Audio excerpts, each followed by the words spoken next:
ಹಾಗೂ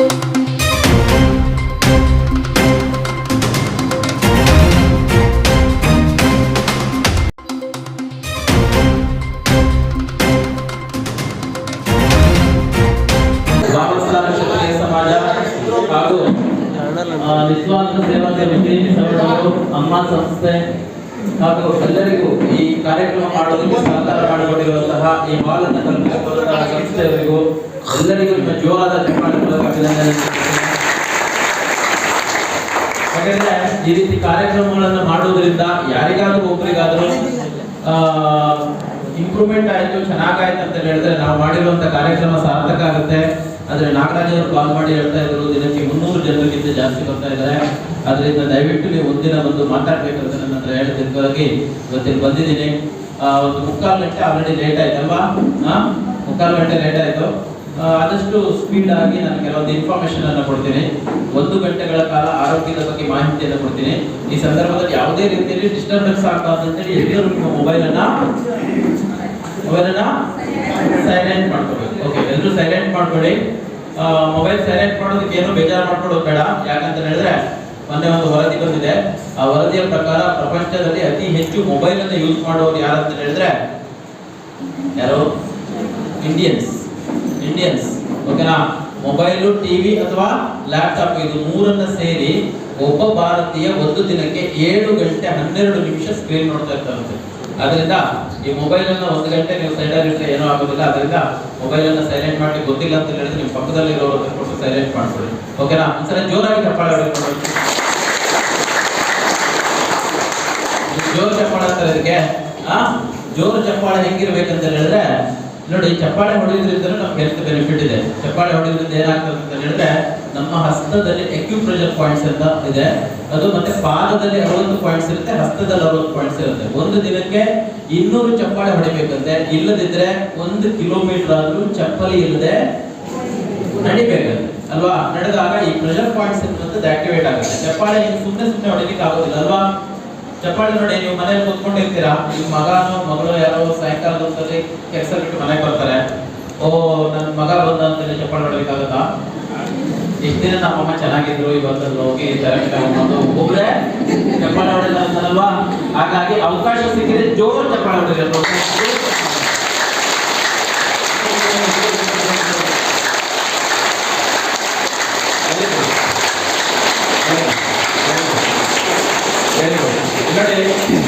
very good, ತುಂಬಾ ಚೆನ್ನಾಗಿ ಮಾಡಿದ್ರಿ. ನೋಡಿ, ಎಲ್ಲದರ ಬಗ್ಗೆ ಮಾಹಿತಿ ಸಿಗುತ್ತೆ. ಆರೋಗ್ಯದ ಮಾಹಿತಿ ಎನ್ನುವಂಥದ್ದು, ಆರೋಗ್ಯದ ಬಗ್ಗೆ ಕಾರ್ಯಾಗಾರ ಎನ್ನುವಂಥದ್ದು ಎಲ್ಲ ಕಡೆಗಳಲ್ಲಿ ಜಾಸ್ತಿ ಆಗೋದಿಲ್ಲ.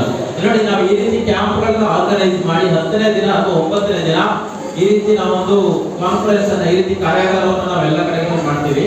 ಯಾಕೆ ಮಾಡ್ತೀವಿ ಅಂತ ಹೇಳಿದ್ರೆ ಆರೋಗ್ಯದ ಬಗ್ಗೆ ಮಾಹಿತಿಯನ್ನು ಕೊಡ್ತೀವಿ. ನೋಡಿ, ಒಂದು 30-40 ವರ್ಷದ ಹಿಂದೆ ಹೋದ್ರೆ ನಮ್ಗೆ ಊಟದ ಪ್ರಾಬ್ಲಮ್ ಇತ್ತಲ್ವಾ? ಊಟ ಸರಿಯಾಗಿ ಸಿಗ್ತಾ ಇರ್ಲಿಲ್ಲ, 3 ಹೊತ್ತು ಊಟ ಸಿಗ್ತಾ ಇರಲಿಲ್ಲ. ಆಮೇಲೆ ಅದು 25-30 ವರ್ಷದಿಂದ ಹಣದ ಪ್ರಾಬ್ಲಮ್ ಇತ್ತು, ದುಡ್ಡು ಸಿಗ್ತಾ ಇರಲಿಲ್ಲ, ಖರ್ಚಿಗೆ ದುಡ್ಡು ಇರಲಿಲ್ಲ. ಈಗ ಜನರಿಗೆ ಏನ್ ಪ್ರಾಬ್ಲಮ್ ಇದೆ ಅಂತ ಹೇಳಿದ್ರೆ ಊಟದ ಸಮಸ್ಯೆ ಇಲ್ಲ, ಹಣದ ಸಮಸ್ಯೆ ಇಲ್ಲ. ಸಮಸ್ಯೆ ಯಾವುದ್ರಲ್ಲಿದೆ? ಆರೋಗ್ಯವನ್ನು ಹೇಗೆ ಕಾಪಾಡಿಕೊಳ್ಬೇಕಿರುವಂತ ಮಾಹಿತಿಯ ಕೊರತೆ ಇದೆ. ಯಾಕೆ ಇದನ್ನ ಹೇಳ್ತಾ ಇದ್ದೀರಿ ಅಂತ ಹೇಳಿದ್ರೆ ನೋಡಿ, ಕೋವಿಡ್ ಬರೋ ತನಕ ಯಾರಿಗೂ ಈ ಹೆಲ್ತ್ ಅನ್ನ ನೋಡ್ಕೋಬೇಕಂತ ಯಾರು ಅನ್ಕೊಂಡಿಲ್ಲ. ಕೊರೋನಾ ಬಂದ ನಂತರ ಕೊರೋನಾ ನಮಗೆ ಸುಮಾರು ಪಾಠಗಳನ್ನು ಕಲಿಸಬೇಕು. ಕೊರೋನಾದಲ್ಲಿ ನೋಡಿ 4 ತರದ ಜನರನ್ನ ನಾವು ನೋಡಿದ್ದೀವಿ. ನಂಬರ್ 1, ಸುಮಾರು ಜನರಿಗೆ ಕೊರೋನಾ ಬಂದು ಹೋಗಿದ್ದು ಗೊತ್ತೇ ಆಗಲಿಲ್ಲ ಅಲ್ವಾ? ಎರಡನೇವರು ಇದ್ದಾರೆ, ಕೆಮ್ಮು ಶೀತ ನೆಗಡಿ ಬಂದು ಹೋಯ್ತು ಅವರಿಗೆ. 3ನೇವರು ಇದ್ರು, ಹಾಸ್ಪಿಟಲ್ ಹೋಗಿ ಟ್ರೀಟ್ಮೆಂಟ್ ಮಾಡ್ಕೊಂಡು ಮನೆಗೆ ವಾಪಸ್ ಬಂದ್ರು.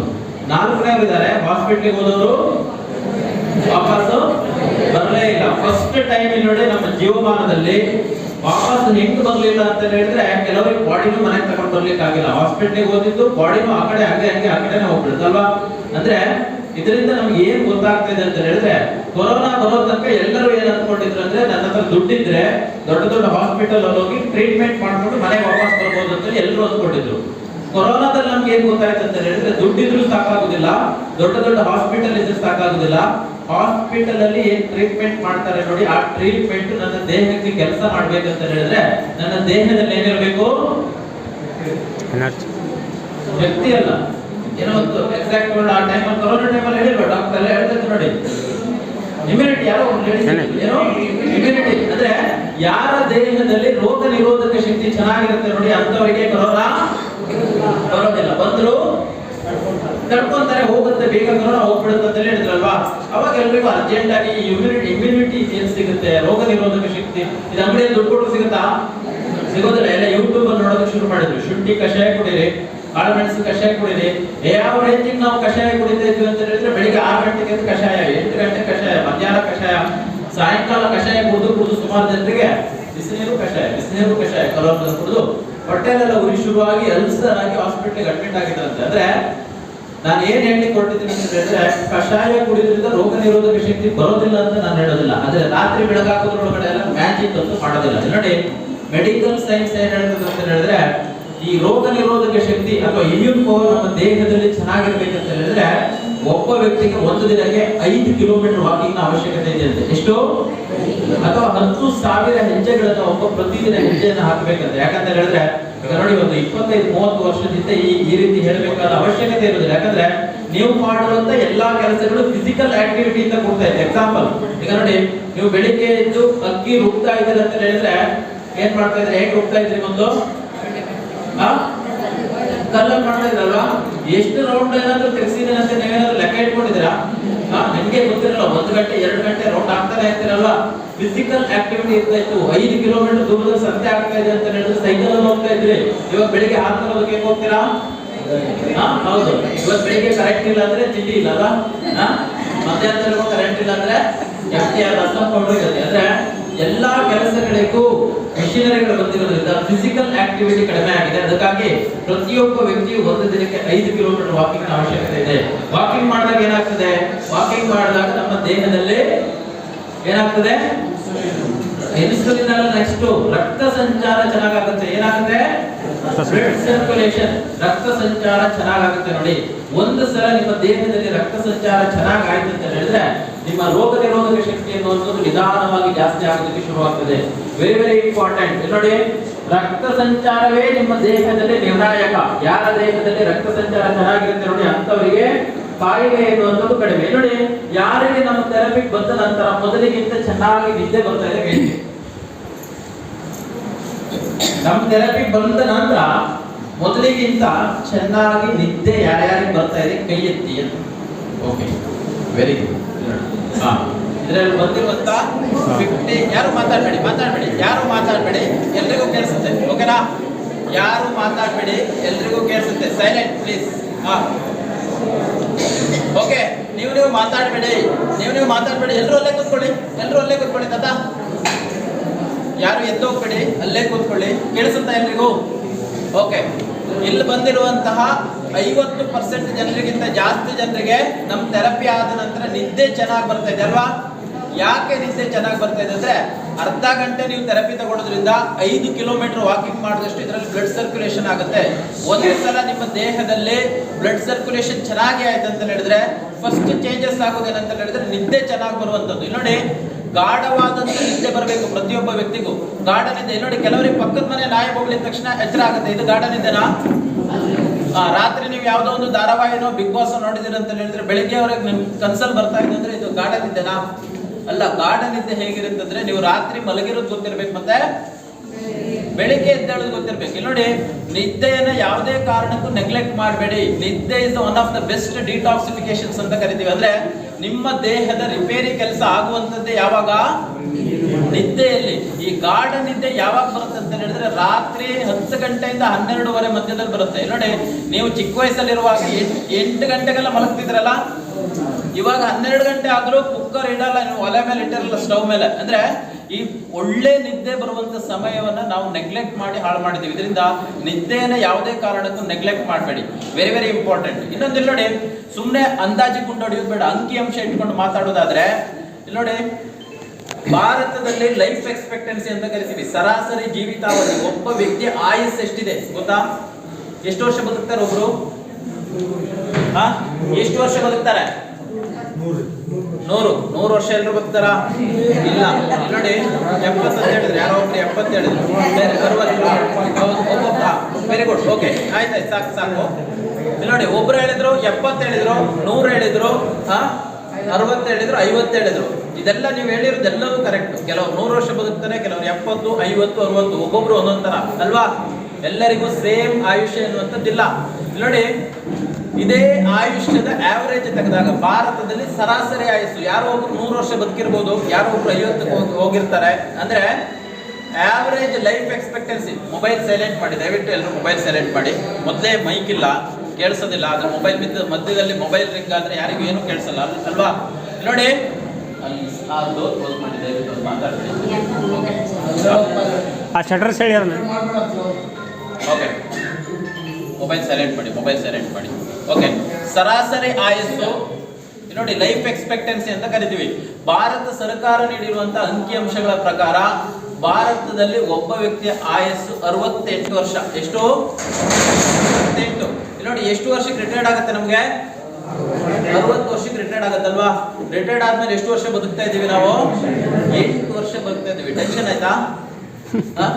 ಇಷ್ಟು ವರ್ಷ ಉದ್ದಾಟ ಮಾಡಿ 60 ವರ್ಷ ದುಡ್ದು ಅಲ್ವಾ, ಮನೆ ಆಸ್ತಿ ಚಿನ್ನ ಎಲ್ಲ ಮಾಡಿ ರಿಟೈರ್ಡ್ ಆದ್ಮೇಲೆ 8 ವರ್ಷ ಬದುಕ್ತಾ ಇದೀವಿ ಅಲ್ವಾ? ಇಲ್ಲಿ ನೋಡಿ, ಭಾರತದಲ್ಲಿ 68 ವರ್ಷ ಲೈಫ್ ಎಕ್ಸ್ಪೆಕ್ಟೆನ್ಸಿ ಇದೆ. ಪ್ರತಿಯೊಂದು ದೇಶದಲ್ಲಿ ಅಷ್ಟೇ ಇದೆ ಅಂದ್ಕೊಂಡಿದ್ರೆ ನೀವು? ಅಮೆರಿಕದಲ್ಲಿ 84 ವರ್ಷ ಇದೆ. ಅಮೆರಿಕ ದೇಶದ ಸರಾಸರಿ ಆಯಸ್ಸೆಷ್ಟು? 84 ವರ್ಷ. ಜಪಾನಲ್ಲಿ 95 ವರ್ಷ ಬದುಕ್ತಾರೆ. ನೋಡಿ 100 ವರ್ಷ ಆಗಿರೋರು ಆರಾಮಾಗಿ ಅಡ್ಡಾಡ್ತಿರ್ತಾರೆ. ಎಲ್ಲಿ? ಜಪಾನಲ್ಲಿ. ಜಪಾನ್ ದೇಶದ ಸರಾಸರಿ ಆಯಸ್ಸು 95 ವರ್ಷ ಇದೆ. ಬೇರೆ ದೇಶಗಳಿಗೆ ಹೋಲಿಕೆ ಮಾಡಿಕೊಂಡಾಗ ನಮ್ಮ ದೇಶದಲ್ಲಿ ಆಯಸ್ಸು ಜಾಸ್ತಿ ಇದೆಯಾ ಕಡಿಮೆ ಇದೆಯಾ? ಕಡಿಮೆ ಇದೆ. ಯಾಕೆ ಕಡಿಮೆ ಇದೆ? ನೋಡಿ ಯಾಕೆ ಕಡಿಮೆ ಇದೆ ಅಂತ ಹೇಳಿದ್ರೆ, ನಂಬರ್ 1, ಕಳೆದ 20 ವರ್ಷಗಳಲ್ಲಾಗಿರುವಂತಹ ಭಾರತದಲ್ಲಿ ಬದಲಾವಣೆ ಆಗಿರುವಂತಹ ಜೀವನ ಶೈಲಿ. ನೋಡಿ ಸುಮಾರಷ್ಟು ತಿಂಡಿಗಳು ನೀವು ಕೇಳದೆ ಇರುವಂತದ್ದು ನೀವಾಗ ತಿನ್ನೋದಕ್ಕೆ ಶುರು ಮಾಡಿದ್ರಲ್ವಾ? ನೋಡಿ gobi manchuri, panipuri, noodles, fried rice ಎಲ್ಲ ಒಂದು 20 ವರ್ಷದಿಂದ ನೋಡಿದ್ರ ನೀವು? ಇವಾಗೆಲ್ಲ ನಿಮ್ಮ ಮನೆ ಮಕ್ಕಳು ರಾತ್ರಿ ಮನೇಲಿ ಊಟ ಮಾಡಲ್ಲ. ಯಾಕೆ ಗೊತ್ತಾ? ಎಲ್ಲ ದಾರಿಯನ್ನು ಮುಗಿಸ್ಕೊಂಡು ಬಂದಿರ್ತಾರಲ್ವಾ? ಇದೆಲ್ಲ ಅಂದ್ರೆ ತಿನ್ನುವಂತ ಆಹಾರ ಪದ್ಧತಿಯಲ್ಲಿ ಆಗಿರುವಂತ ಬದಲಾವಣೆ. ನೋಡಿ ಕಳೆದ 10 ವರ್ಷಗಳಲ್ಲಿ ಭಾರತದಲ್ಲಿ ಎಲ್ಲರ ಕೈ ದುಡ್ಡು ಬಂದಿದೆ, ಎಕಾನಮಿ ಗ್ರೋತ್ ಆಗಿದೆ, GDP ಜಾಸ್ತಿ ಆಗಿದೆ, ಪ್ರಪಂಚದ 4ನೇ ದೊಡ್ಡ ಎಕಾನಮಿ. ಇನ್ನು 1 ವರ್ಷದಲ್ಲಿ ಪ್ರಪಂಚದಲ್ಲಿ 3ನೇ ದೊಡ್ಡ ಎಕಾನಮಿ. ಆದರೆ ಕಳೆದ 8 ವರ್ಷದಲ್ಲಿ ಟೋಟಲ್ ಭಾರತದ ಸರಾಸರಿ ಜೀವಿತಾವಧಿ ಇದ್ದದ್ದು 70 ವರ್ಷ ಇದ್ದಿರುವಂತದ್ದು 68ಕ್ಕೆ ಇಳಿದಿದೆ. ಅರ್ಥ ಆಯ್ತಲ್ಲ? ಸರಾಸರಿ ಜೀವಿತಾವಧಿ ನೋಡಿ, ಒಂದು ದೇಶ ಅಭಿವೃದ್ಧಿ ಆಗಿದೆ ಅಂತ ಹೇಳುವಂಥದ್ದು ಬರೀ ದುಡ್ಡು ಮಾಡಿದ್ರೆ ಸಾಕಾಗೋದಿಲ್ಲ, ಎಕಾನಮಿ GDP ಇದ್ರೆ ಸಾಕಾಗೋದಿಲ್ಲ. ಆ ದೇಶ ಎಷ್ಟು ಆರೋಗ್ಯವಾಗಿದೆ ಅದನ್ನು ನಾವು ನೋಡ್ಬೇಕಾಗುತ್ತೆ. ಯಾವ ರೇಂಜ್ ಅಲ್ಲಿ ಭಾರತದಲ್ಲಿ ಆರೋಗ್ಯ ಹಾಳಾಗ್ತಾ ಇದೆ ಅಂತ ಹೇಳಿದ್ರೆ, ICMR Indian council for medical research ಒಂದು ವರದಿಯನ್ನು ಕೊಟ್ಟಿದೆ. ಆ ವರದಿಯನ್ನು ನಿಮ್ ಮುಂದೆ ಹೇಳ್ತೀನಿ. ಯಾವ ರೇಂಜ್ ಪ್ರಪಂಚದಲ್ಲಿ ಅತಿ ಹೆಚ್ಚು ಶುಗರ್ ಪೇಷಂಟ್ ಇರುವಂತ ದೇಶ ಯಾವುದು ಗೊತ್ತಾ ನಿಮಗೆ? ಯಾವುದು? Bharat number 1 country. ಪ್ರಪಂಚದಲ್ಲಿ ಅತಿ ಹೆಚ್ಚು ಡಯಾಬಿಟಿಸ್ ಇರುವಂತದ್ದು ಇಲ್ಲಿ ಭಾರತದಲ್ಲಿ. ಎಲ್ಲಾ ಕಾಯಿಲೆಗಳ ಅಂಕಿಅಂಶಗಳನ್ನ ನಾನು ನಿಮಗೆ ಕೊಡ್ತೀನಿ ನೋಡಿ. ಈಗ ಇಮಿಡಿಯೇಟ್ ಆಗಿ ನಾವು ಆರೋಗ್ಯದ ಬಗ್ಗೆ ಥಿಂಕ್ ಮಾಡಲೇಬೇಕಾಗುತ್ತೆ. Best time. ಅದರಿಂದ ಈ 1 ಗಂಟೆಗಳ ಕಾಲ ಯಾವುದೇ ಕಾರಣಕ್ಕೂ ನಿಮ್ಮಲ್ಲಿ ಮಾತಾಡ್ಕೋಬೇಡಿ. ನೀವು ಮೊಬೈಲ್ ಅನ್ನ ಸೈಲೆಂಟ್ ಆಗಿ ಇಟ್ಕೊಳ್ಳಿ, ಕರೆಕ್ಟ್ ಆಗಿ ಕೇಳಿಸ್ಕೊಳ್ಳಿ. ಓಕೆನಾ? ಅವಾಗಲೇ ನಾನು ಹೇಳಿದೆ, ಒಬ್ಬ ವ್ಯಕ್ತಿಗೆ 5 ಕಿಲೋಮೀಟರ್ ವಾಕಿಂಗ್ ನ ಅವಶ್ಯಕತೆ ಇರುತ್ತೆ. ಯಾಕೆ ವಾಕಿಂಗ್ ಮಾಡ್ಬೇಕಂತ ಹೇಳಿದ್ರೆ, ವಾಕಿಂಗ್, ಯೋಗ, ಜಿಮ್ ಅಥವಾ ಎಕ್ಸರ್ಸೈಸ್, ಬರೇ ವಾಕಿಂಗ್ ಅಂತ ನಾನು ಹೇಳೋದಿಲ್ಲ. ಇದು ಯಾವುದೋ ಒಂದು ಆಕ್ಟಿವಿಟಿಯನ್ನ ಮಾಡಬೇಕಾಗುತ್ತೆ ಪ್ರತಿಯೊಬ್ಬ ವ್ಯಕ್ತಿ. ಯಾಕೆ ಮಾಡ್ಬೇಕಂತ ಹೇಳಿದ್ರೆ, ದೇಹದಲ್ಲಿ ರಕ್ತ ಸಂಚಾರ ಚೆನ್ನಾಗಿದ್ದವರಿಗೆ ಮಾತ್ರ ಕಾಯಿಲೆ ಇರೋದಿಲ್ಲ. ಯಾರ ದೇಹದಲ್ಲಿ ರಕ್ತ ಸಂಚಾರ ಚೆನ್ನಾಗಾಗೋದಿಲ್ಲ ನೋಡಿ, ಅಂತವರಿಗೆ ಕಾಯಿಲೆ ಜಾಸ್ತಿ. ಹಾಗಿದ್ರೆ ಈ ರಕ್ತ ಸಂಚಾರ ಏನ್ ಮಾಡುತ್ತೆ? ರಕ್ತ ಸಂಚಾರ ಅಂದ್ರೆ ಏನು? ಇದು ಏನು ಮಾಡುತ್ತೆ ಅಂತ ಹೇಳಿದ್ರೆ, ರಕ್ತದ ಕೆಲಸ ಏನು ನಮ್ಮ ದೇಹದಲ್ಲಿ ಗೊತ್ತಾ ನಿಮ್ಗೆ? ರಕ್ತ ಏನ್ ಮಾಡುತ್ತೆ ಅಂತ ಹೇಳಿದ್ರೆ, ನೀವೇನೇ ತಿಂದ್ರು, ನೀವು ತಿಂದಿರುವಂತ ಆಹಾರದಲ್ಲಿರುವ ನ್ಯೂಟ್ರಿಷನ್ಸ್ ಮತ್ತೆ ಮಿನರಲ್ಸ್, ಪೋಷಕಾಂಶಗಳನ್ನ ದೇಹದ ಅಂಗಾಂಗಗಳಿಗೆ ತಲುಪಿಸುವಂತ ಕೆಲಸವನ್ನು ಯಾರು ಮಾಡ್ತಾರೆ? ರಕ್ತ ಮಾಡುತ್ತೆ. ಈ ರಕ್ತ ಸಂಚಾರವೇ ನಿಮ್ಮ ದೇಹದಲ್ಲಿ ಸರಿಯಾಗಿ ಆಗ್ಲಿಲ್ಲ ಅಂತ ಹೇಳಿದ್ರೆ ರಕ್ತ ಸಂಚಾರ ಸಂಬಂಧಿತ ಕಾಯಿಲೆಗಳು ಕಾಣಿಸ್ಕೊಳ್ಳುತ್ತೆ. BP ಇರ್ಬೋದು, ಶುಗರ್ ಇರ್ಬೋದು, ನಿದ್ರಾಹೀನತೆ ಇರ್ಬೋದು, ಥೈರಾಯ್ಡ್ ಇರ್ಬೋದು, ವೆರಿಕೋಸ್ ವೇನ್ ಇರ್ಬೋದು. ಇದೆಲ್ಲದಕ್ಕೂ ರೂಟ್ ಕಾಸ್ ಅಂತ ಕರಿತೀವಿ. ಮೂಲ ಕಾರಣ ಏನಂತ ಹೇಳಿದ್ರೆ ಇಂಪ್ರಾಪರ್ ಬ್ಲಡ್ ಸರ್ಕ್ಯುಲೇಷನ್, ಅನಿಯಮಿತವಾದಂತಹ ರಕ್ತ ಸಂಚಾರ. Very very important. ಇಲ್ಲಿ ನೋಡಿ, ಈ ರಕ್ತ ಹೇಗೆ ಕೆಲಸ ಮಾಡುತ್ತೆ ಅಂತ ಹೇಳಿದ್ರೆ, ದೇಹದ ಅಂಗಾಂಗಗಳಿಗೆ ಪೋಷಕಾಂಶಗಳನ್ನು ತಗೊಂಡೋಗುತ್ತೆ. ನಿಮ್ಗೆ ಅರ್ಥ ಆಗೋ ರೀತಿಯಲ್ಲಿ ಹೇಳ್ಬೇಕಂದ್ರೆ, ನಿಮ್ಮ ಮನೇಲಿ ಒಂದು 2 ಕೆಲಸಕ್ಕಿದ್ದಾರೆ ಅಂದ್ಕೊಳ್ಳಿ. ಒಬ್ಬ ಕೆಲಸದವನಿಗೆ ಸರಿಯಾಗಿ ಊಟ ತಿಂಡಿಯನ್ನು ಕೊಡ್ತಾ ಇದ್ದೀರಾ, ಇನ್ನೊಬ್ಬ ಕೆಲಸದವನಿಗೆ ಊಟ ತಿಂಡಿ ಸರಿಯಾಗಿ ಕೊಡ್ತಾ ಇಲ್ಲ ಅಂತ ಹೇಳಿದ್ರೆ, ಊಟ ತಿಂಡಿ ಸಿಗದೆ ಇರುವಂತ ಕೆಲಸದವನಿಗೆ ಕೆಲಸ ಮಾಡೋದಕ್ಕಾಗತ್ತಾ? ಆಗೋದಿಲ್ಲ ಅಲ್ವಾ? ಅದೇ ರೀತಿಯಲ್ಲಿ ನಿಮ್ಮ ದೇಹದ ಯಾವುದೋ ಒಂದು ಅಂಗಕ್ಕೆ ಸರಿಯಾದ ರಕ್ತ ಪೂರಣೆ ಆಗಲಿಲ್ಲ ಅಂತ ಹೇಳಿದ್ರೆ ಆ ಅಂಗಕ್ಕೆ ಕೆಲಸ ಮಾಡ್ಲಿಕ್ಕೆ ಆಗಲ್ಲ. ಆ ಅಂಗಕ್ಕೆ ಸಂಬಂಧಿಸಿದ ಕಾಯಿಲೆಗಳು ಕಾಣಿಸ್ಕೊಳ್ಳುತ್ತೆ. ಅರ್ಥ ಆಯ್ತಲ್ಲ? ಇದೇ ರೀತಿಯಲ್ಲಿ ಕಾಯಿಲೆಗಳು ಕಾಣಿಸ್ಕೊಳ್ಳುವಂಥದ್ದು. ಅದಕ್ಕೋಸ್ಕರ ಹೇಳುವಂಥದ್ದು, ಒಂದು ದಿನದಲ್ಲಿ 1 ಗಂಟೆ ಆದರೂ ನೀವು ನಿಮಗೋಸ್ಕರ ಮೀಸಲಿಡಬೇಕಾಗುತ್ತೆ. ಭಾರತದಲ್ಲಿ ಎಕ್ಸಸೈಸ್ ಮಾಡೋರು, ವಾಕಿಂಗ್ ಮಾಡೋರು, ಜಿಮ್ಗೆ ಹೋಗೋರು, ಯೋಗ ಮಾಡೋರು, ಒಂದು ದಿನದಲ್ಲಿ 1 ಗಂಟೆ ಅವರಿಗೋಸ್ಕರ ವ್ಯಾಯಾಮ ಮಾಡೋರ ಪರ್ಸೆಂಟೇಜ್ ಎಷ್ಟಿದೆ ಕೇಳಿದ್ರೆ ಕೇವಲ 2% ಜನ ಇದ್ದಾರೆ. 100ರಲ್ಲಿ 2 ಮಾತ್ರ ಮಾಡ್ತಾ ಇದ್ದಾರಂತೆ. ಅಂದ್ರೆ ಯುರೋಪಿಯನ್ ಕಂಟ್ರೀಸ್ ಹೋಲಿಕೆ ಮಾಡಿಕೊಂಡಾಗ ಭಾರತದಲ್ಲಿ ತುಂಬಾನೇ ಕಡಿಮೆ ಪ್ರಮಾಣದಲ್ಲಿ ಜನ ಆರೋಗ್ಯವನ್ನ ಕಾಪಾಡ್ಕೊಳ್ತಾ ಇದ್ದಾರೆ. ಅರ್ಥ ಆಯ್ತಲ್ಲ? ಈಗ ನೋಡಿ, ಯಾರ್ಯಾರಿಗೆ ಶುಗರ್ ಇದೆ ಕೈ ಎತ್ತಿ. ಎಲ್ಲ ಶುಗರ್ ಇರೋರೆಲ್ಲ ಕೈ ಎತ್ತಿ. ಓಕೆ. ಸಕ್ಕರೆ ಕಾಯಿಲೆ, ಮಧುಮೇಹ ಇರುವವರು ಪ್ರತಿಯೊಬ್ಬರು ಕೈ ಎತ್ತಿ. ಓಕೆನಾ? ಕೈ ಎತ್ತಿ. ಇಷ್ಟಲ್ಲ, ಜನ ಜಾಸ್ತಿ ಇದ್ದಾರೆ ನಂಗೆ ಗೊತ್ತು. ಕೆಲವರಿಗೆ ಏನ್ ಸಂಕೋಚ, ನನ್ನ ಶುಗರ್ ಅಂತೇಳಿ ಊರಿಗೆಲ್ಲ ಯಾಕೆ ಗೊತ್ತಾಗ್ಬೇಕಂತೇಳಿ ಕೆಲವರು ಕೈ ಎತ್ತುವುದಿಲ್ಲ ಅಲ್ವಾ? Okay okay, very good. ಇಲ್ಲೊಂದು 50 ಜನ ಕೈ ಎತ್ತಿದ್ರು. ಇಷ್ಟು ಜನ ಅಲ್ಲ, ಇನ್ನೂ ಜಾಸ್ತಿ ಇರ್ತಾರೆ. ಯಾರಿಗೆ ಶುಗರ್ ಇರೋರಿಗೆ ರಾತ್ರಿ ಪಾದ ಉರಿ ಬರುತ್ತೆ, ಕೈ ಎತ್ತಿ. ಕಾಲುರಿ. ಓಕೆ, ಬರುತ್ತಾ? Very good. ಓಕೆ, ಅದಾದ ನಂತರ ಶುಗರ್ ಇರೋರು ಯಾರು ರಾತ್ರಿ ಮೂತ್ರಕ್ಕೆ ಹೇಳ್ತೀರಾ 2-3 ಸಲ ಯಾರ್ಯಾರು? ಓಕೆ. ಫ್ರೀಕ್ವೆಂಟ್ ಯೂರಿನೇಷನ್, ಯಾರ್ಯಾರು ಪಾದ ಉರಿ ಶುರುವಾಗಿ ಮೂತ್ರಕ್ಕೆ ಹೋಗ್ತೀರ ನೋಡಿ, ನಿಮಗೆ ಡಯಾಬಿಟಿಕ್ ನ್ಯೂರೋಪತಿ ಎನ್ನುವಂತಹ ಕಾಯಿಲೆ ಶುರುವಾಗಿದೆ ಅಂತೇಳಿ ಅರ್ಥ. ಅಂದ್ರೆ ಡಯಾಬಿಟಿಸ್ ಎನ್ನುವಂಥದ್ದು ಮುಂದುವರೆದಿದೆ ಅಂತೇಳಿ ಅರ್ಥ. ಯಾರ್ಯಾರು ಮಂಡಿ ನೋವಿದೆ ಕೈ ಎತ್ತಿ. ಮೊಣಕಾಲು ನೋವಿರೋರೆಲ್ಲ ಕೈ ಎತ್ತಿ. ಎಲ್ರಿಗಿಲ್ಲ, ಯಾರಿಗಿಲ್ಲ ಅಂತ ಕೇಳಬೇಕು. ಎಲ್ಲ ಆರ್ಥರೈಟಿಸ್ ಅಂತ ಕರಿತೀವಿ, ಸಂಧಿವಾತ ಅಂತ ಕರಿತೀವಿ ಕಾಯಿಲೆನ. ಅದ್ರ ಜೊತೆಗೆ ಯಾರ್ಯಾರಿಗೆ ರೊಮಟೆಡ್ ಆರ್ಥರೈಟಿಸ್ ಅಂದ್ರೆ ಎಲ್ಲಾ ಗಂಟುಗಳ ನೋವಿರುತ್ತೆ ಕೆಲವರಿಗೆ. ಯಾರ್ಯಾರಿಗೆ ಕೈ, ಎಲ್ಲಾ ಜಾಯಿಂಟ್ಸ್ ಅಲ್ಲೂ ಪೇನ್, ಎಲ್ಲಾ ಗಂಟುಗಳು ನೋವು. ಓಕೆ. ಅದಾದ ನಂತರ ಸರ್ವಿಕಲ್ ಸ್ಪಾಂಡಲೈಸಿಸ್ ಅಂತ ಕರಿತೀವಿ, ಕುತ್ತಿಗೆ ಕೆಳಭಾಗದಲ್ಲಿ ನೋವಿರುತ್ತೆ ಕೆಲವರಿಗೆ. ಕತ್ತು ನೋವು ಜೊತೆಗೆ ಕೈ ನೋವು ಬರುತ್ತೆ. ಯಾರ್ಯಾರಿಗೆ ಕೈ. Okay, very good. ಥೈರಾಯ್ಡ್ ಇರೋರೆಲ್ಲ ಕೈ. ಥೈರಾಯ್ಡ್. ಓಕೆ, ಲೇಡೀಸ್ ಜಾಸ್ತಿ ಇರುತ್ತೆ. ವೆರಿಕೋಸ್ ವೇನ್, ಕಾಲಲ್ಲಿ ಗಂಟು ಆಗಿರುತ್ತೆ, ದಪ್ಪ ಆಗಿರುತ್ತೆ ನೋಡಿ, ತೊಡೆಯಲ್ಲಿ ಮತ್ತೆ ಕಾಫ್ ಮಸಲ್ ಅಲ್ಲಿ ಗಂಟು ಆಗಿರೋರು ವೆರಿಕೋಸ್ ವೇನ್. ಯಾರ್ಯಾರಿಗೆ ಕೈ. ಓಕೆ. ವಿಪರೀತ ಸೊಂಟ ನೋವು ಅಂದ್ರೆ ಲೋವರ್ ಬ್ಯಾಕ್ ಪೇನ್ ಜೊತೆಗೆ ಬೆನ್ನು ನೋವು ಜೊತೆಗೆ ಕಾಲು ನೋವು ಬರುತ್ತೆ. ಯಾರ್ಯಾರಿಗೆ ಕೈ. Okay okay, very good. ಇದನ್ನ ಯಾಕೆ ಹೇಳಿರೋದು ಅಂತ ಹೇಳಿದ್ರೆ, ಯಾರಿಗೆ ಯಾವ ಕಾಯಿಲೆ ಜಾಸ್ತಿ ಇದೆ ನಾನು ಅದ್ರ ಬಗ್ಗೆ ಮಾತಾಡೋಣ ಅಂತ ಕೇಳಿರುವಂತದ್ದು. ಇದು ನೋಡಿ, ನಂಬರ್ 1 ಇರುವಂತದ್ದು ಶುಗರ್ ಅಲ್ವಾ? ಶುಗರ್ ಎನ್ನುವಂಥದ್ದು ಪ್ರತಿಯೊಂದು ಮನೆಯಲ್ಲಿ ನೋಡಿ, ಒಂದು 20 ವರ್ಷ 25 ವರ್ಷದ ಹಿಂದೆ ಶುಗರ್ ಅನ್ನ ಶ್ರೀಮಂತ ಕಾಯಿಲೆ ಅಂತ ಕರೀತಾರೆ. ಗೊತ್ತಾ ನಿಮಗೆ? ಗೊತ್ತಾ? ಯಾರಿಗೆ ಬರ್ತಾ ಇತ್ತು ಸಕ್ಕರೆ? ಸಕ್ಕರೆ ಕಾಯಿಲೆ ಯಾರಿಗೆ ಬರ್ತಾ ಇತ್ತು? ಯಾರಿಗೆ ಬರ್ತಾ ಇತ್ತು? ಶ್ರೀಮಂತರಿಗೆ ಬರ್ತಾ ಇತ್ತು. ಊರಲ್ಲಿರೋ ಯಾರೋ ದುಡ್ಡಿರೋರಿಗೆ ಬರ್ತಾ ಇತ್ತು. ಯಾಕೆ ಅವ್ರಿಗೆ ಬರ್ತಾ ಇತ್ತು ಥಿಂಕ್ ಮಾಡಿದ್ರೆ ನೀವು? ಯಾಕೆ ಶ್ರೀಮಂತರಿಗೆ ಬರ್ತಾ ಇತ್ತು ಗೊತ್ತಾ ನಿಮ್ಗೆ? 100% ಥಿಂಕ್ ಮಾಡ್ಬೇಕು ನಾವು. ಯಾಕೆ ನೋಡಿ, ಶ್ರೀಮಂತರಾದ ತಕ್ಷಣ ನಾವೇನ್ ಮಾಡ್ತೀವಿ? ಫಸ್ಟ್ ಹೊಲಕ್ಕೆ ಹೋಗಿ ನಮ್ಮ ಕೆಲಸ ನಾವೇ ಮಾಡ್ತಾ ಇದ್ವಿ.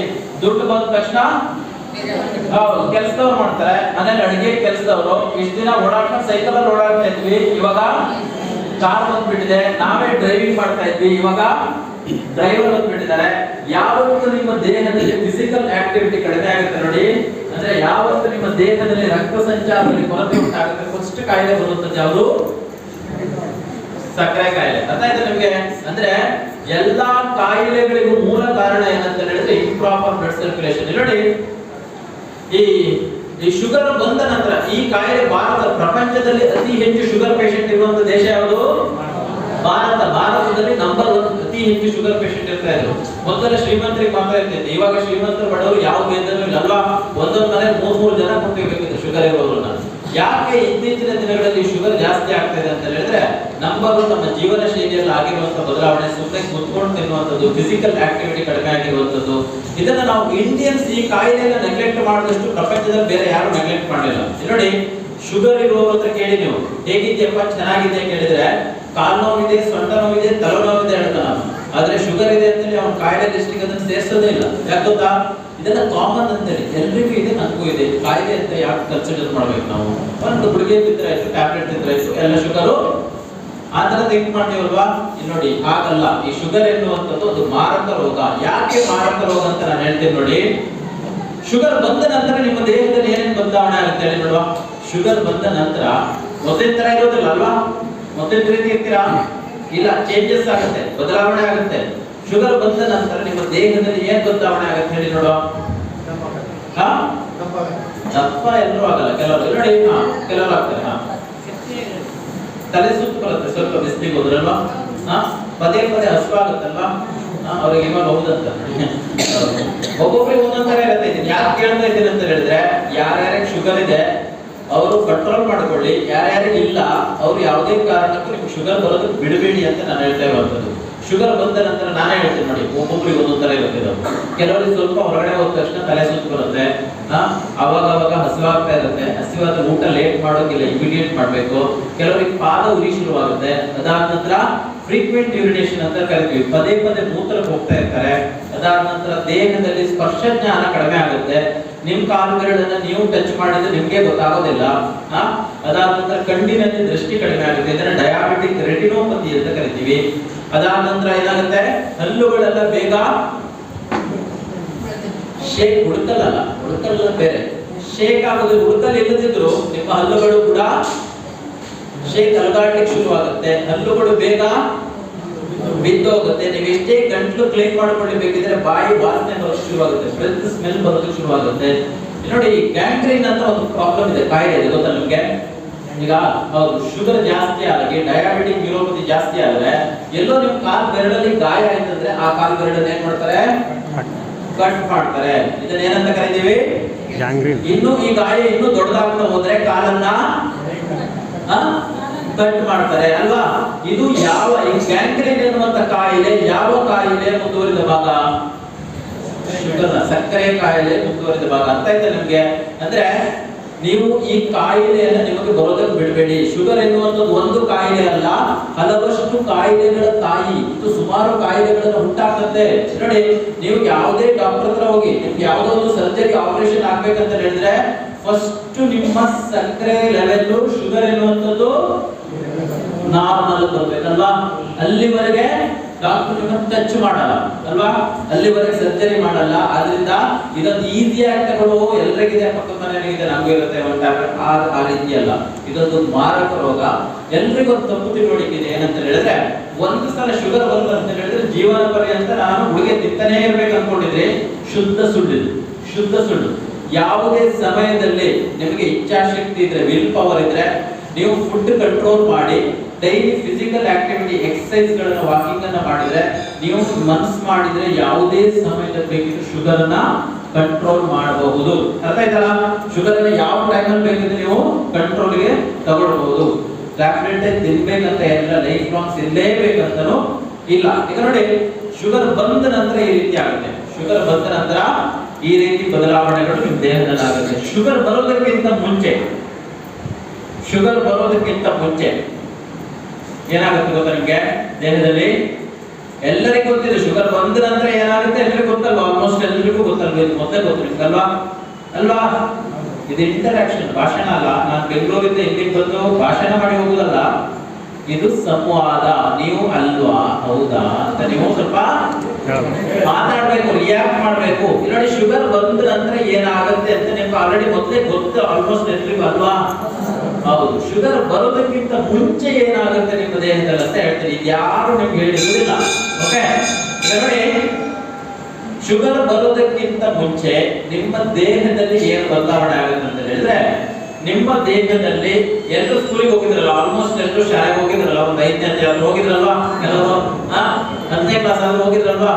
ಓಕೆ, ನಿಮ್ಮ ದೇಹದಲ್ಲಿ ಪ್ಯಾಂಕ್ರಿಯಾಸ್ ಎನ್ನುವಂತ ಒಂದು ಗ್ಲ್ಯಾಂಡ್ ಇದೆ, ಅಂಗ, ಗ್ರಂಥಿ ಇದೆ. ಏನೋ ಪ್ಯಾಂಕ್ರಿಯಾಸ್, ಅಥವಾ ಕನ್ನಡದಲ್ಲಿ ಮೇದೋಜೀರಕ ಗ್ರಂಥಿ ಅಂತ ಕೇಳಿದ್ರಲ್ಲ ಸ್ಕೂಲಿಗೆ ಹೋಗುವಾಗ? ಈ ಮೇದೋಜೀರಕ ಗ್ರಂಥಿ ಅಥವಾ ಪ್ಯಾಂಕ್ರಿಯಾಸ್ ಎನ್ನುವಂತ ಒಂದು ಗ್ಲ್ಯಾಂಡ್ ಇರ್ತದೆ. ಅಥವಾ ಮೊಬೈಲ್ ಸೈಲೆಂಟ್ ಮಾಡಿ. ಏನೋ ಯಾವುದು ಪ್ಯಾಂಕ್ರಿಯಾಸ್ ಅಥವಾ ಮೇದೋಜೀರಕ ಗ್ರಂಥಿ ಎನ್ನುವಂತ ಒಂದು ಗ್ರಂಥಿ ಇರುತ್ತೆ. ನೋಡಿ, ಈ ಪ್ಯಾಂಕ್ರಿಯಾಸ್ ಅಥವಾ ಮೇದೋಜೀರಕ ಗ್ರಂಥಿ ಏನ್ ಮಾಡುತ್ತೆ ಅಂತ ಹೇಳಿದ್ರೆ, ಇನ್ಸುಲಿನ್ ಎನ್ನುವಂತ ಒಂದು ಹಾರ್ಮೋನ್ ಅನ್ನು ಉತ್ಪಾದನೆ ಮಾಡುತ್ತೆ. ಯಾವ್ದನ್ನ? ಇನ್ಸುಲಿನ್ ಕೆಲಸ ಏನು ಗೊತ್ತಾ? ನಿಮ್ಮ ದೇಹದಲ್ಲಿ ಎಷ್ಟು ಸಕ್ಕರೆ ಬೇಕು ಅಷ್ಟು ಸಕ್ಕರೆ ಮಾತ್ರ ದೇಹದಲ್ಲಿ ಇರಿಸಿಕೊಂಡು, ನಿಮ್ಮ ದೇಹದಲ್ಲಿರುವಂತಹ ಅಗತ್ಯಕ್ಕಿಂತ ಜಾಸ್ತಿ ಇರುವ ಸಕ್ಕರೆ ಅಥವಾ ಗ್ಲೂಕೋಸ್ ಅನ್ನು ದೇಹದಿಂದ ಹೊರಗೆ ಹಾಕುವಂತ ಕೆಲಸವನ್ನು ಯಾರು ಮಾಡ್ತಾರೆ? ಇನ್ಸುಲಿನ್ ಮಾಡುತ್ತೆ. ಕೌಶಿಕ್ ಮೊಬೈಲ್ ಸೈಲೆಂಟ್ ಮಾಡಿಕೊಂಡು, ಯಾರು ಮೊಬೈಲ್ ಆನ್ ಇದೆ ನೋಡಿ, ಎಲ್ಲರಿಗೂ ಡಿಸ್ಟರ್ಬೆನ್ಸ್.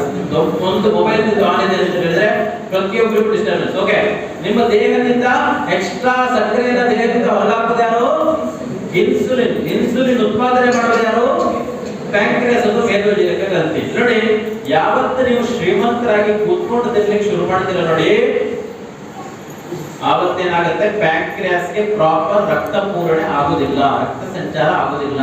ರಕ್ತ ಸಂಚಾರ ಸರಿಯಾಗಿ ಆಗಲಿಲ್ಲ ಅಂತ ಹೇಳಿದ್ರೆ, ನಾನು ಅವಾಗಲೇ ಇಬ್ಬರು ಕೆಲಸದವ್ರು ಎಕ್ಸಾಂಪಲ್ ಕೊಟ್ಟೆ ನೋಡಿ. ನಿಮ್ಮ ಮೇದೋಜೀರಕ ಗ್ರಂಥಿಗೆ ಸರಿಯಾಗಿ ಏನ್ ಸಿಗಲ್ಲ, ನ್ಯೂಟ್ರಿಷನ್ಸ್ ಫುಡ್ ಸಿಗೋದಿಲ್ಲ. ಮೇದೋಜೀರಕ ಗ್ರಂಥಿಗೆ ಪ್ರಾಪರ್ ನ್ಯೂಟ್ರಿಷನ್ ಸಪ್ಲೈ ಆಗಲಿಲ್ಲ ಅಂತ ಹೇಳಿದ್ರೆ ನಿಮ್ಮ ಮನೇಲಿ ಊಟ ಸಿಗ್ಲಿಲ್ಲ ನೋಡಿ. ಅದೇ ಕೆಲಸದ ತರ ಮೇದೋಜೀರಕ ಗ್ರಂಥಿ ತನ್ನ ಇನ್ಸುಲಿನ್ ಉತ್ಪಾದನೆಯನ್ನ ಕಡಿಮೆ ಮಾಡುತ್ತೆ. ಕರೆಕ್ಟ್ ಕೇಳಿಸ್ಕೊಳ್ಳಿ. ಒಂದು ಸಲ ನಿಮ್ಮ ದೇಹದಲ್ಲಿ ಇನ್ಸುಲಿನ್ ಉತ್ಪಾದನೆ ಕಡಿಮೆ ಆಯ್ತು ಅಂತ ಹೇಳಿದ್ರೆ ಯಾವುದರ ಪ್ರಮಾಣ ಜಾಸ್ತಿ ಆಗುತ್ತೆ, ಶುಗರ್ ಪ್ರಮಾಣ ಜಾಸ್ತಿ ಆಗುತ್ತೆ. ಇವಾಗ ಏನ್ ಮಾಡ್ತಾರೆ, ನೀವು ಹಾಸ್ಪಿಟಲ್ ಹೋಗ್ತೀರಾ, ಬ್ಲಡ್ ಶುಗರ್ ಟೆಸ್ಟ್ ಮಾಡ್ತೀರಾ, ಸಕ್ಕರೆ ಪ್ರಮಾಣವನ್ನು ಟೆಸ್ಟ್ ಮಾಡ್ತೀರಾ. ಎಷ್ಟಾಗಿದೆ, 350 ಆಗಿದೆ ಅಂತ ಹೇಳ್ತಾರೆ ಲ್ಯಾಬ್ ಅಲ್ಲಿ. ಇಮಿಡಿಯೇಟ್ ಡಾಕ್ಟರ್ ಬರೀತಾರೆ, ಏನ್ ಬರೀತಾರೆ, ಟ್ಯಾಬ್ಲೆಟ್. ಎಲ್ಲಿವರೆಗೆ, ಗುಳಿಗೆ ಎಲ್ಲಿವರೆಗೆ, ಸಾಯೋವರೆಗೆ ಅಲ್ವಾ. ಇವತ್ತಿಂದ ನಿಮ್ಮ ಜೀವನದಲ್ಲಿ ಒಂದು ಟ್ಯಾಬ್ಲೆಟ್ ಶುರುವಾಗುತ್ತೆ ನೋಡಿ. ಎಲ್ಲಿವರೆಗೆ, ಸಾಯೋವರೆಗೆ ಒಂದು ಟ್ಯಾಬ್ಲೆಟ್ ಶುರುವಾಗುತ್ತೆ. ಕರೆಕ್ಟ್ ಕೇಳಿಸ್ಕೊಳ್ಳಿ, ಟ್ವಿಸ್ಟ್ ಇರೋದಿಲ್ಲ, ಕರೆಕ್ಟ್ ಕೇಳಿಸ್ಕೊಳ್ಳಿ. ನೋಡಿ, ನೀವು ತಿನ್ನುವಂತಹ ಸಕ್ಕರೆ ಕಾಯಿಲೆ ಟ್ಯಾಬ್ಲೆಟ್, ಏನ್ ಟ್ಯಾಬ್ಲೆಟ್ ಗೊತ್ತಾ ನಿಮ್ಮದು? ಏನ್ ಟ್ಯಾಬ್ಲೆಟ್? ಇನ್ಸುಲಿನ್ ಟ್ಯಾಬ್ಲೆಟ್ ಅಲ್ಲ. ಎಲ್ಲರೂ ಅಂದ್ಕೊಂಡಿದ್ರಿ ಏನ್ ಹೇಳಿ, ಇನ್ಸುಲಿನ್ ಉತ್ಪಾದನೆ ಆಗ್ಲಿಲ್ಲ, ನಾಳೆಯಿಂದ ನಾನು ಟ್ಯಾಬ್ಲೆಟ್ ತಿಂತಾ ಇದ್ದೀನಿ. ಯಾವ್ದು ಟ್ಯಾಬ್ಲೆಟ್ ಅನ್ಕೊಂಡಿದ್ರಿ? ಇನ್ಸುಲಿನ್ ಟ್ಯಾಬ್ಲೆಟ್ ಅನ್ಕೊಂಡಿದ್ರಲ್ಲ, ಇನ್ಸುಲಿನ್ ಟ್ಯಾಬ್ಲೆಟ್ ಅಲ್ಲ. ನೀವು ತಿಂದಿರುವಂತ ಗುಳಿಗೆ ನಿಮ್ಮ ದೇಹದಲ್ಲಿ ಏನ್ ಮಾಡುತ್ತೆ ಅಂದ್ರೆ ಈ ಮೇದೋಜೀರಕ ಗ್ರಂಥಿಯನ್ನು ಉತ್ತೇಜನ ಮಾಡುತ್ತೆ. ಅಂದ್ರೆ ಪ್ಯಾಂಕ್ರಿಯಾಟಿಕ್ ಸ್ಟಿಮ್ಯುಲೇಷನ್ ಮಾಡುತ್ತೆ ನಿಮ್ಮ ದೇಹದಲ್ಲಿ. ಅಂದ್ರೆ ನಿಮ್ಮ ದೇಹದಲ್ಲೇ ಜಾಸ್ತಿ ಇನ್ಸುಲಿನ್ ಉತ್ಪಾದನೆ ಆಗೋದಕ್ಕೆ ನೀವು ತಿಂದಿರುವಂತ ಮಾತ್ರೆ ಸಪೋರ್ಟ್ ಮಾಡುತ್ತೆ. ಅರ್ಥ ಆಯ್ತಲ್ಲ? ಒಂದು 5 ವರ್ಷ 10 ವರ್ಷ ಆಯ್ತು, ಈ ಮಾತ್ರೆ ಕೆಲಸ ಮಾಡಲ್ಲ. ನೆಕ್ಸ್ಟ್ ಏನ್ ಶುರು ಆಗುತ್ತೆ, ಬೆಳಿಗ್ಗೆ ಎದ್ದು ಶುಗರ್ ಇರೋರಿಗೆ ಒಂದು 10 ವರ್ಷ ಆಯ್ತು, ಮಾತ್ರೆ ಕೆಲಸ ಮಾಡ್ತಾ ಇಲ್ಲ. ನೆಕ್ಸ್ಟ್ ಏನ್ ಶುರು ಆಗುತ್ತೆ, ಇಂಜೆಕ್ಷನ್ ಶುರು ಆಗುತ್ತೆ ಅಲ್ವಾ. ಇಂಜೆಕ್ಷನ್, ಯಾವ ಇಂಜೆಕ್ಷನ್? Insulin injection. ಯಾವ ಇಂಜೆಕ್ಷನ್?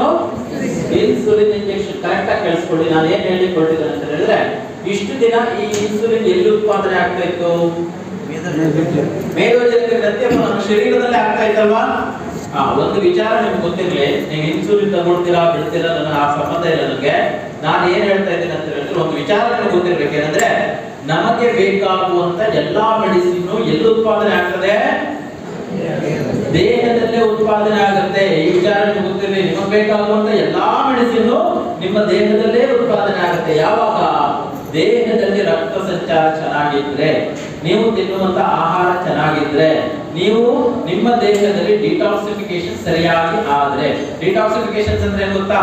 ಬೇಡದೇ ಇರುವಂತ ಕಲ್ಮಶಗಳು ನಿಮ್ಮ ದೇಹದಿಂದ ಸರಿಯಾದ ಪ್ರಮಾಣದಲ್ಲಿ ಸರಿಯಾದ ಸಮಯದಲ್ಲಿ ದೇಹದಿಂದ ಹೊರಗೆ ಹೋಗ್ಬೇಕು. ಇದು 3 ಕರೆಕ್ಟ್ ಆಗಿ ಆಗ್ತಾ ಇದೆ ಅಂತ ಹೇಳಿದ್ರೆ ನಿಮಗೆ ಬೇಕಾಗುವಂತ ಎಲ್ಲಾ ಮೆಡಿಸಿನ್ ಎಲ್ಲಿ ಉತ್ಪಾದನೆ ಆಗುತ್ತೆ?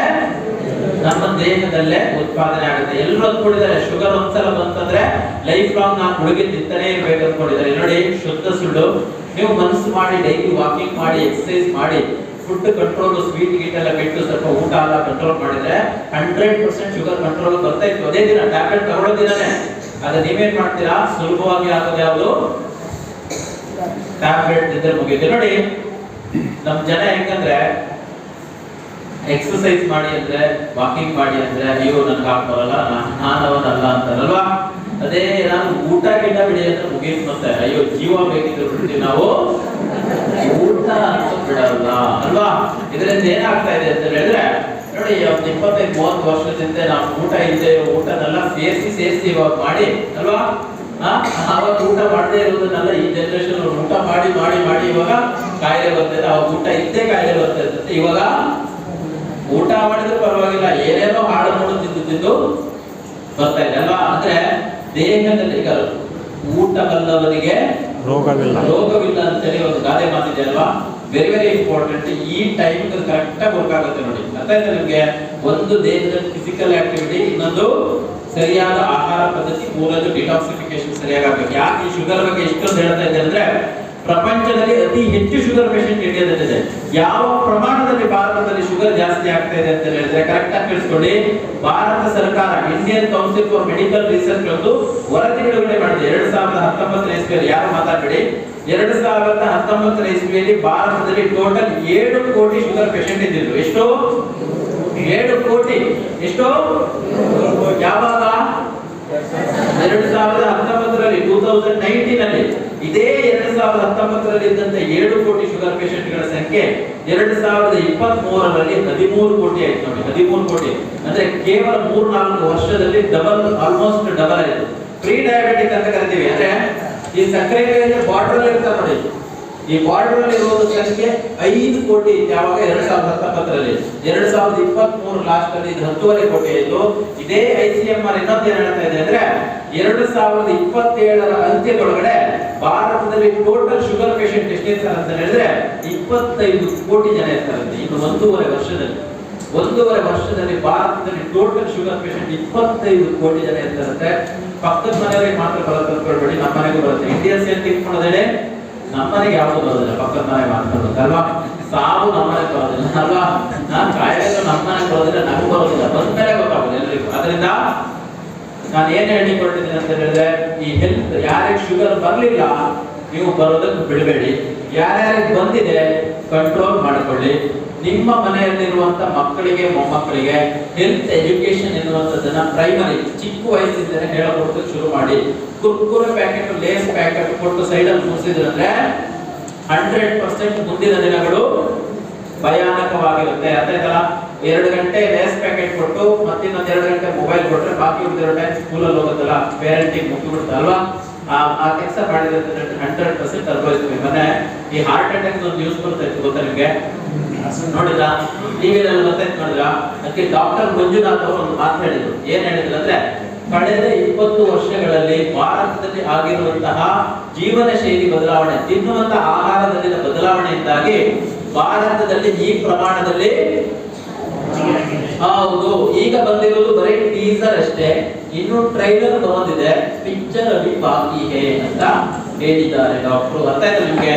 ಅಂದ್ರೆ ಈಗಾಗಲೇ ನಾವು ಎಚ್ಚೆತ್ತುಕೊಂಡಿಲ್ಲ ಅಂತ ಹೇಳಿದ್ರೆ ನಮ್ಮ ಆರೋಗ್ಯ ಎಲ್ಲಿ ಹೋಗಿ ಮುಟ್ಟುತ್ತೆ ಅಂತೇಳಿ ಹೇಳಲಿಕ್ಕೆ ಆಗೋದಿಲ್ಲ. ನೋಡಿ, ನಮ್ಮ ಥೆರಪಿಯಿಂದ ಆರಂಭಿಕ ಹಂತದಲ್ಲಿ ನಿಮಗೆ ಪಾದ ಉರಿ ಕಡಿಮೆ ಆಗುತ್ತೆ, ಫ್ರೀಕ್ವೆಂಟ್ ಯೂರಿನೇಷನ್ ಪದೇ ಪದೇ ಮೂತ್ರಕ್ಕೆ ಹೋಗುವಂತ ಕಡಿಮೆ ಆಗುತ್ತೆ. ಕೇವಲ 1.5 ತಿಂಗಳ ಒಳಗಡೆ ನಿಮ್ಗೆ ಯಾರ್ಯಾರಿಗೆ ಶುಗರ್ ಇದೆ ನೋಡಿ ಅವ್ರಿಗೆ ಆಲ್ಮೋಸ್ಟ್ ಕಡಿಮೆ ಆಗೋದಕ್ಕೆ ಶುರು ಆಗುತ್ತೆ. 3 ತಿಂಗಳು ಥೆರಪಿ ರೆಗ್ಯುಲರ್ ಆಗಿ ತಗೊಂಡ್ರೆ ಇಲ್ಲಿ ಬಂದಿರುವಂತ 70% ಜನರಿಗೆ ಶುಗರ್ ಇರುವಂತ ನಾರ್ಮಲ್ ಆಗುತ್ತೆ. ಅಂತ ಇದ್ರ ಇನ್ನೊಂದು ಕೆಲವೊಂದಷ್ಟು ಜನರಿಗೆ ಕೆಲವೊಂದು ಡೌಟ್ ಇದೆ. ಏನಂದ್ರೆ ಈ ಥೆರಪಿಯನ್ನ ಯಾಕೆ ತಗೊಳ್ಬೇಕಂತೇಳಿ, ಯಾಕೆ ತಗೊಳ್ಬೇಕಂತ ನಾನು ಹೇಳ್ತೇನೆ ನೋಡಿ. ದೊಡ್ಡ ದೊಡ್ಡ ಹಾಸ್ಪಿಟಲ್ಗಳಿದೆ, ಆಯುರ್ವೇದ ಟ್ರೀಟ್ಮೆಂಟ್ ಇದೆ, ಅದಾದ ನಂತರ ಅಲೋಪತಿ ಇದೆ, ಹೋಮಿಯೋಪತಿ, ನಾಟಿ ಔಷಧಗಳಿದೆ.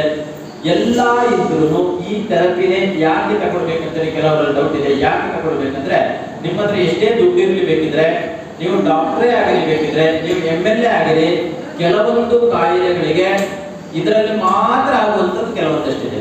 ಕೆಲವೊಂದು ಕಾಯಿಲೆಗಳಿಗೆ ನಿಮಗೆ ಮೆಡಿಕಲ್ ಸೈನ್ಸ್ ಅಲ್ಲಿ ಟ್ರೀಟ್ಮೆಂಟ್ ಅನ್ನುವಂಥದ್ದೇ ಇಲ್ಲ, ಕೇವಲ ಇದರಲ್ಲಿ ಮಾತ್ರ ಆಗುವಂಥದ್ದಿದೆ. ಅರ್ಥ ಆಯ್ತಾ ನಿಮ್ಗೆ?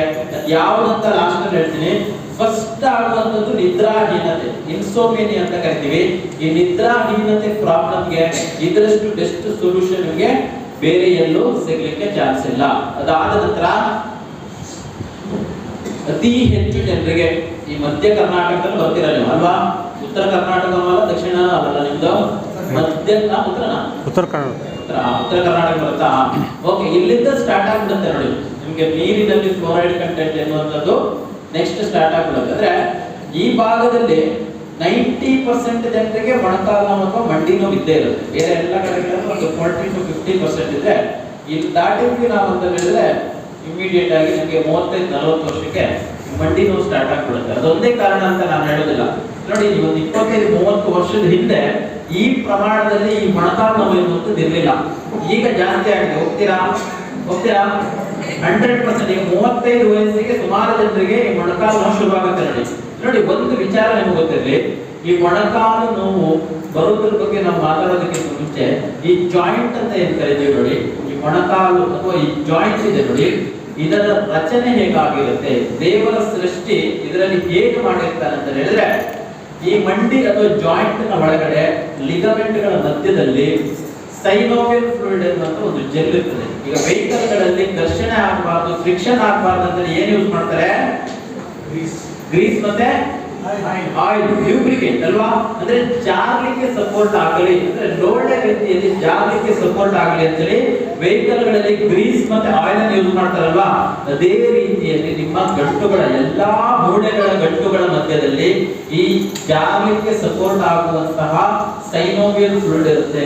ಇದು ಯಾವಾಗ ರಿಟೈನ್ ಆಗುತ್ತೆ, ಯಾವಾಗ ಅದರಲ್ಲಿ ನಿಮ್ಮ ದೇಹದಲ್ಲಿ ಸರಿಯಾದ ಪ್ರಮಾಣದಲ್ಲಿ ಇರುತ್ತೆ ಅಂತ ಹೇಳಿದ್ರೆ ಈ ಜಾಯಿಂಟ್ಸ್ ಗೆ ಎಕ್ಸರ್ಸೈಸ್ ಎನ್ನುವಂಥದ್ದು ನಿಯಮಿತವಾಗಿ ಬೇಕೇ ಬೇಕು. ಓಕೆನಾ, ನಿಮ್ಮ ಮಸಲ್ಸ್ ಮಾಂಸಖಂಡಗಳಿಗೆ ಡೈಲಿ ಎಕ್ಸರ್ಸೈಸ್ ಮಾಡಿದ್ರೆ ಒಳ್ಳೇದು, ಮಾಡದೇ ಇದ್ರೂ ಏನು ದೊಡ್ಡ ಎಫೆಕ್ಟ್ ಇಲ್ಲ. ಆದ್ರೆ ಈ ಜಾಯಿಂಟ್ಸ್ ಅಂತ ಏನ್ ಕರಿತೀವಿ, ಈ ಜಾಯಿಂಟ್ಸ್ ಗಳಿಗೆ ಪ್ರತಿದಿನದ ವ್ಯಾಯಾಮದ ಅವಶ್ಯಕತೆ ಇರುತ್ತೆ, ರಕ್ತ ಸಂಚಾರದ ಅವಶ್ಯಕತೆ ಇರುತ್ತೆ.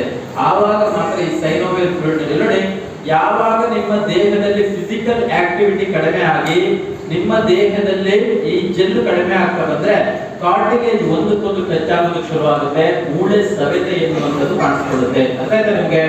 ಮೂಳೆ ಸವೆತ. ಆದ್ರಿಂದ ಈಗ ನೋಡಿ, ನೀವು ಮೊದಲು ಸೈಕಲ್ ತುಳಿತಾ ಇದ್ರಿ ಅಂತ ಹೇಳಿದ್ರೆ ಈ ಜಾಯಿಂಟ್ಸ್ ಗೆ ಎಕ್ಸರ್ಸೈಸ್ ಆಗ್ತಾ ಇತ್ತು, ಬಟ್ಟೆ ವಾಶ್ ಮಾಡ್ತಾ ಇದ್ರಿ ಅಂತ ಹೇಳಿದ್ರೆ ಈ ಗಂಟುಗಳಿಗೆ ಎಕ್ಸರ್ಸೈಸ್ ಆಗ್ತಾ ಇತ್ತು, ನೀವು ಬೆಳಿಗ್ಗೆ ಎದ್ದು ಮಸಾಲೆ ರುಬ್ಬುತ್ತಾ ಇದ್ದೀರಾ ಅಂತ ಹೇಳಿದ್ರೆ ನಿಮ್ಮ ದೇಹದಲ್ಲಿರುವಂತ ಜಾಯಿಂಟ್ಸ್ ಗೆ ಎಕ್ಸರ್ಸೈಸ್ ಆಗ್ತಾ ಇತ್ತು. ಅಂದ್ರೆ ಎಲ್ಲಾ ಕೆಲಸಗಳಿಗೂ ನಾವು ಮೆಷಿನರಿಗಳನ್ನ ಡಿಪೆಂಡ್ ಆಗಿರೋದ್ರಿಂದ ನೋಡಿ, ಎಲ್ಲ ಕೆಲಸ ನೀವು machinery, mixie, grinder, trailer, tiller ಎಲ್ಲ ಮಾಡ್ಕೊಡ್ತಿದೆ ಅಂತ ಹೇಳಿ ನೀವೇನಾದ್ರೂ 1 ಗಂಟೆ ಎಕ್ಸರ್ಸೈಸ್ ಜಾಸ್ತಿ ಮಾಡ್ತೀರಾ ಮನೆಯಲ್ಲಿ?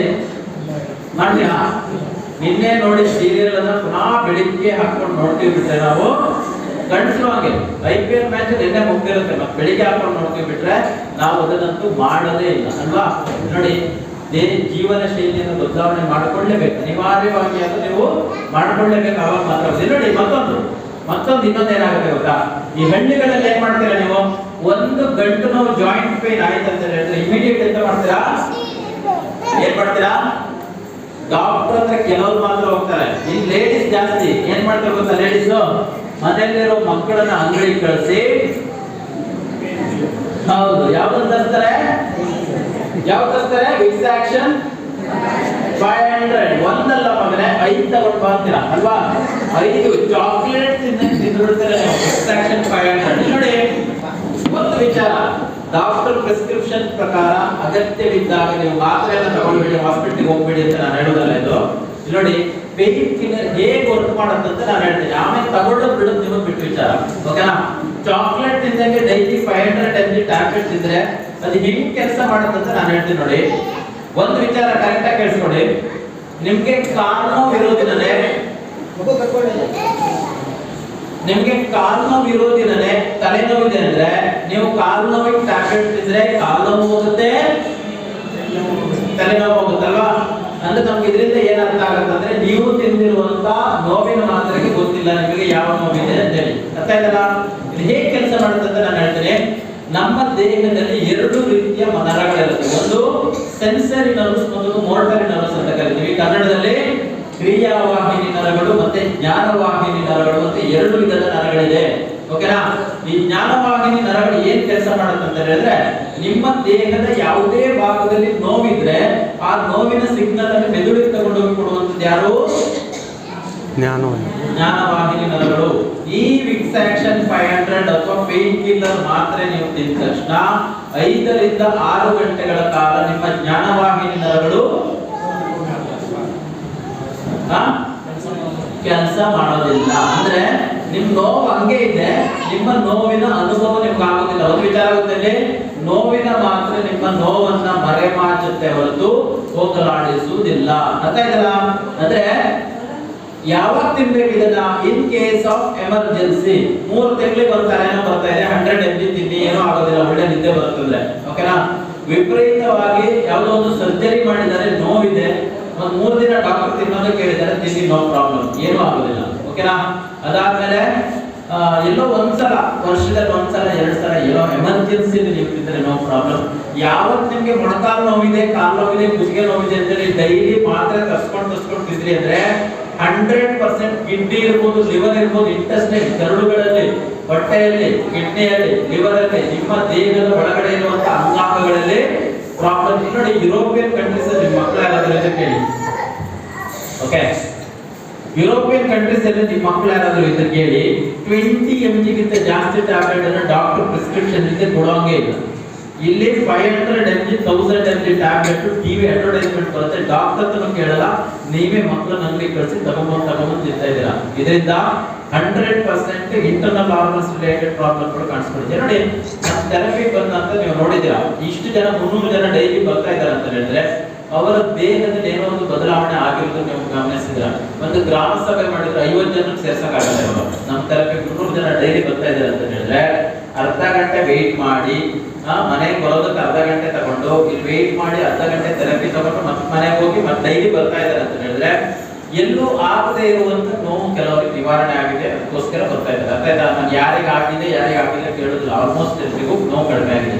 ಯಾಕೆ ಕಡಿಮೆ ಆಯ್ತು, ಹೇಗೆ ಕಡಿಮೆ ಆಯ್ತು ಅಂತ ಕೆಲವರು ಡೌಟ್ ಇದೆ. ಇದರ ರಾಕೆಟ್ ಸೈನ್ಸ್ ಏನೂ ಇಲ್ಲ, ಮ್ಯಾಜಿಕ್ ಮಾಡ್ಬಿಟ್ಟಿದೀವ ನಾವು, ಇಲ್ಲ. ಏನಾಗಿದೆ ಅಂತ ಹೇಳಿದ್ರೆ ಈ ಥೆರಪಿ ತಗೊಳ್ಳುವಾಗ ಅರ್ಧ ಗಂಟೆ ನೀವು ಥೆರಪಿ ತಗೊಂಡ್ರೆ 5 ಕಿಲೋಮೀಟರ್ ವಾಕಿಂಗ್ ಮಾಡಿದಷ್ಟು ಬ್ಲಡ್ ಸರ್ಕ್ಯುಲೇಷನ್ ಆಗುತ್ತೆ. ಒಂದು ಬ್ಲಡ್ ಸರ್ಕ್ಯುಲೇಷನ್ ಇಂದ ಕಡಿಮೆ ಆಗುತ್ತೆ.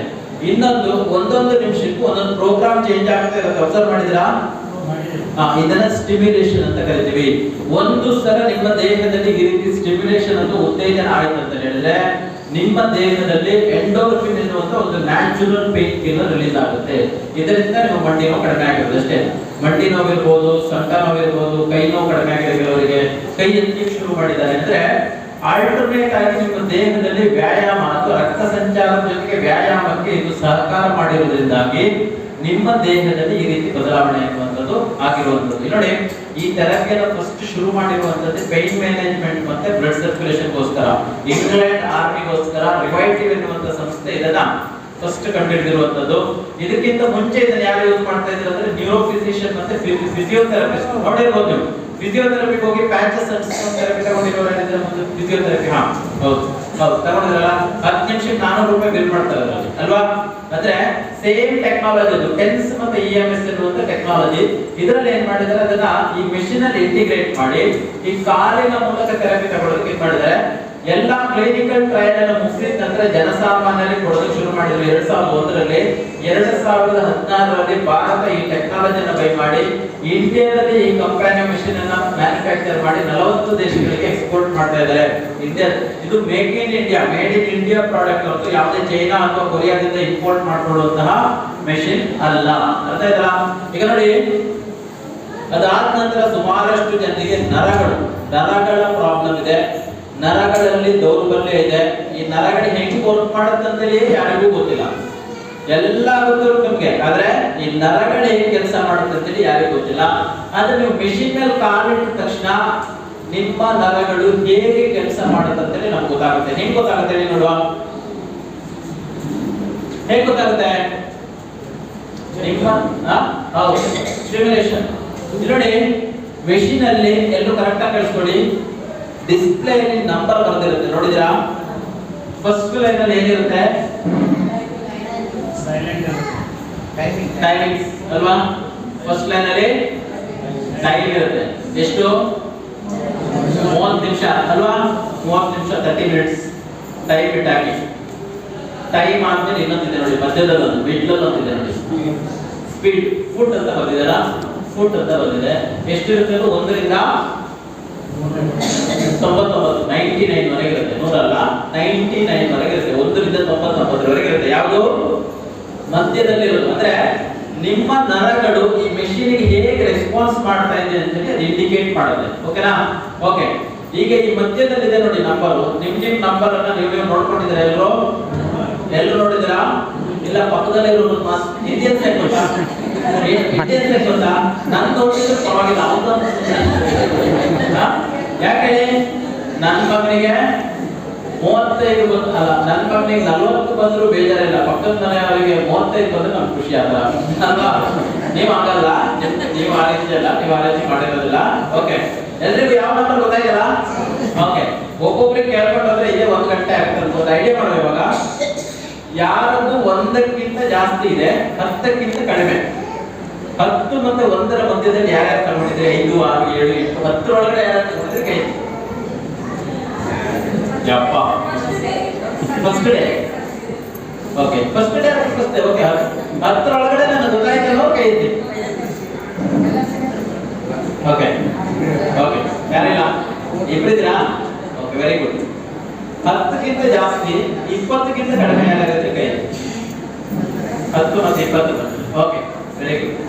20-30 ಮಧ್ಯದಲ್ಲಿ ಯಾರ್ಯಾರಿದ್ದೀರಿ ಕೈ? Very good. 30ಕ್ಕಿಂತ ಜಾಸ್ತಿ 40ಕ್ಕಿಂತ ಕಡಿಮೆ ಯಾರ್ಯಾರಿದ್ದೀರಿ ಕೈ? 30-40 ಮಧ್ಯದಲ್ಲಿ ಯಾರ್ಯಾರಿದ್ದೀರಿ ಕೈ? ಈ ಅಲರ್ಜಿ ಆಫ್ ಮಾಡ್ತೀರಾ? ಕಣ್ಣು ನೋವು ಆಗ್ತದೆ ಆದ್ರೆ ಟ್ರೈ ಮಾಡಿ, ಇದು ಒಂದೇ. ಓಕೆ, 30-40 ಮಧ್ಯದಲ್ಲಿ ಕೌಶಿಕ್ ಅಲರ್ಜಿ ಆಫ್ ಮಾಡಿ, ಕಣ್ಣು ನೋವು ಆಗ್ತದೆ. 30-40 ಮಧ್ಯದಲ್ಲಿ. ಓಕೆ, 40-50 ಮಧ್ಯದಲ್ಲಿ ಯಾರ್ಯಾರಿದ್ದೀರಿ ಕೈ? ಓಕೆ, 50% 40-50 ಮಧ್ಯದಲ್ಲಿ ಅಲ್ವಾ? 50-60 ಮಧ್ಯದಲ್ಲಿ ಯಾರ್ಯಾರಿದ್ದೀರಿ ಕೈ? 50 ಮತ್ತು 60 ಮಧ್ಯದಲ್ಲಿ. 50ಕ್ಕಿಂತ ಜಾಸ್ತಿ, 60ಕ್ಕಿಂತ ಕಡಿಮೆ. ಓಕೆ, 60 ಮತ್ತೆ 70 ಮಧ್ಯದಲ್ಲಿ ಯಾರಾಗಿದ್ದಾರೆ? 60ಕ್ಕಿಂತ ಜಾಸ್ತಿ, 70ಕ್ಕಿಂತ ಕಡಿಮೆ. ಓಕೆ, 1 2 3 4 5 6. ಓಕೆ, ವಯಸ್ಸಲ್ಲ, ಏಜ್ ಅಲ್ಲ. ಹಾ, ಏಜ್ ಕೇಳಿದಲ್ಲ ನಾನು. ನೋಡಿ, ಮೆಷಿನ್ ಅಲ್ಲಿ ಫಸ್ಟ್ ಲೈನ್ ಅಲ್ಲಿ ಟೈಮ್ ಇದೆ ಅಲ್ವಾ? ಮಧ್ಯದಲ್ಲಿ ಒಂದು ನಂಬರ್ ಇದೆ ನೋಡಿದ್ರಾ? ಇಂಟೆನ್ಸಿಟಿ. ಇದು 50 ಇದೆ ಯಾಸರಿಂದ, 50 ಇದೆ ಯಾವುದು? ನಿಮ್ ನಂಬರ್ ಎಷ್ಟು ಅಂತ ಕೇಳ್ತಾ ಇರೋದು, ಅರ್ಥ ಆಯ್ತಾ? ಎಲ್ಲರೂ ನೋಡ್ಕೊಂಡಿದ್ದೀರಾ ನಿಮ್ ನಂಬರು? ಯಾರ ನಂಬರ್ ನೋಡಿಲ್ಲ ಕೇಳಿದ್ದೆ? ಎಲ್ಲರೂ ನೋಡಿದಿರಲ್ಲ? ನೀವು ವಯಸ್ಸು ಹೇಳಿದ್ದಲ್ಲ? ಓಕೆ ಓಕೆ, ಇನ್ನೊಂದ್ಸಲ ಕೇಳುವ. 30-40 ಮಧ್ಯದಲ್ಲಿ ಯಾರ್ಯಾರಿದ್ದೀರಿ ಕೈದಿ? ಹಾ, ಓಕೆ. 40-50 ಮಧ್ಯದಲ್ಲಿ? ಓಕೆ. 50 ಮತ್ತು 60 ಮಧ್ಯದಲ್ಲಿ ಇರೋರು? ಓಕೆ. 60-70 ಮಧ್ಯದಲ್ಲಿ ಯಾರ್ಯಾರಿದ್ದೀರಿ? 70ಕ್ಕಿಂತ ಮೇಲೆ, 80ಕ್ಕಿಂತ ಕಡಿಮೆ? ಓಕೆ. ಶುಗರ್ ಇದೆ ನಿಮಗೆ? 80-90 ಮಧ್ಯದಲ್ಲಿ ಯಾರ್ಯಾರಿದ್ದೀರಿ? 90-98 ನನಗೆ ಏನೋ ಗೊತ್ತಾಗಲ್ಲ ಅನ್ನೋದು. ಓಕೆ, ಒಂದು ನಿಮಿಷ ಕೌಶಿಕ್ ಇಲ್ಲ.